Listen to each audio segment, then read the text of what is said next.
visual signaling with the International Code of Signals. The International Code of Signals is a standard system used worldwide for maritime communication.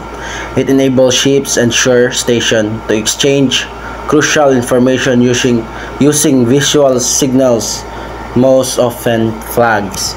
So, ang International Codes of Signals, ginagamit siya sa maritime using flags, using mga signals, mga mga flags.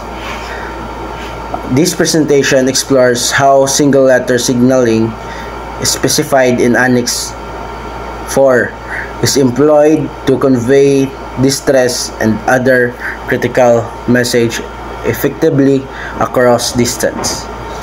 Understanding this method is essential for maritime safety, helping vessels communicate when radio or electronic system fail or unavailable. International Code of Signals is important, especially if mawadan mo communication, mga radio or electronic systems. So, karon nga time, high-tech naman na may mga generator. So, di na kayo nag-need ani nga mga aning mga signal nga flag in case ani siya of emergency. Understanding the International Code of Signals. ICS origins in early 20th century.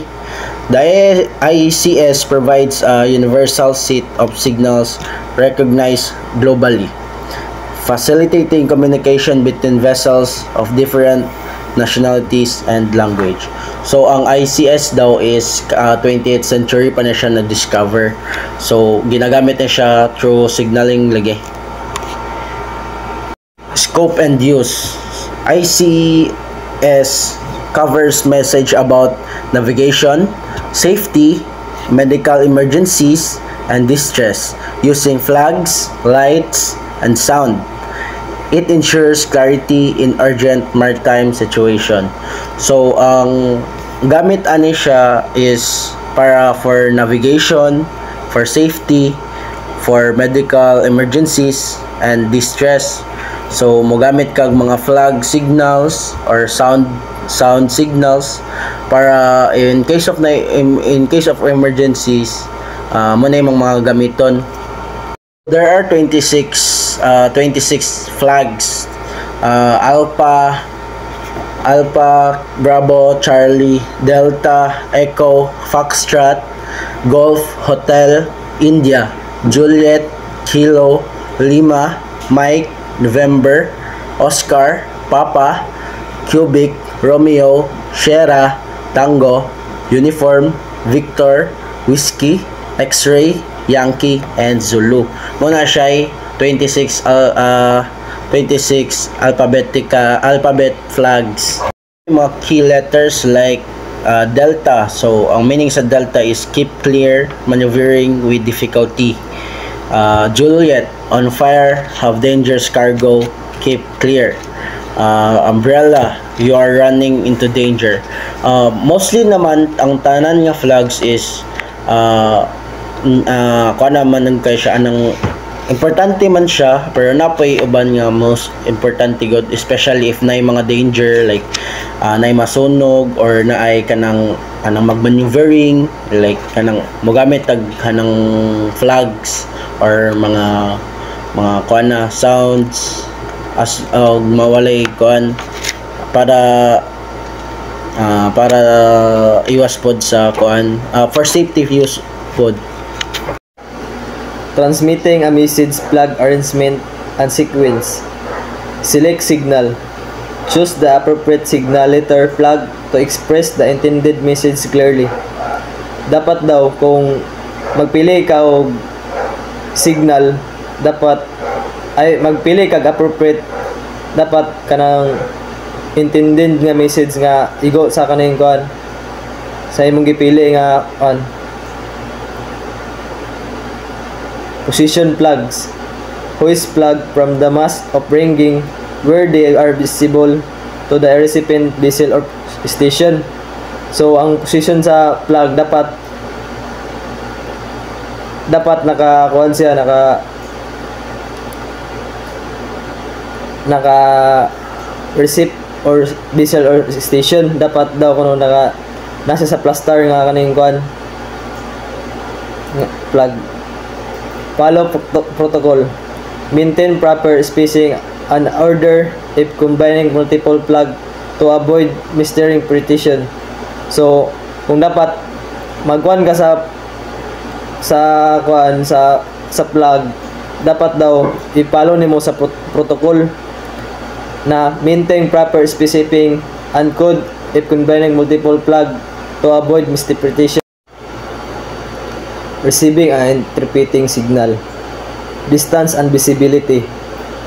Visual recognition. Use binocular and clear line of sight to identify signal plugs. Factoring in weather at sea condition. So ang visual recognition, mao na siya imong tanawon kung unsa nga plug ang iyahang gi-message. Number 2, signal interpretation.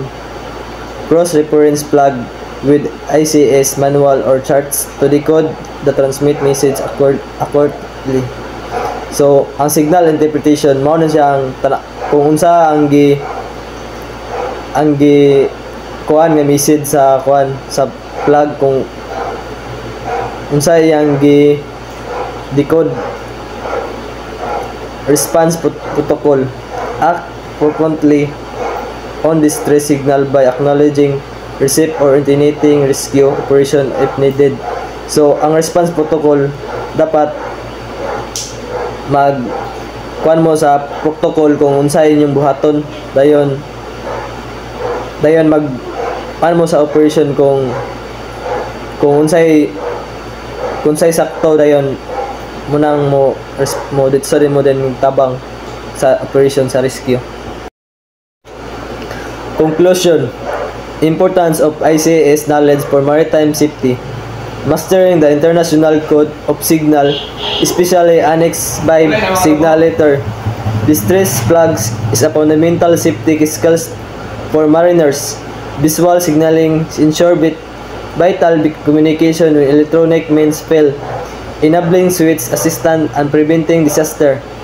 Training and regular practice empower crews to use universal language effectively, preventing lives and protecting vessel at sea. So ang kining importance of ICS knowledge for maritime safety, so mas importante gid kayo nga naatay training sa about sa kaning kuan gyud sa vessel, kay mao ra ginato nang makuan sa kaning kuan gyud sa barko nga mas importante gid nga naagi tay training para sa atong safety.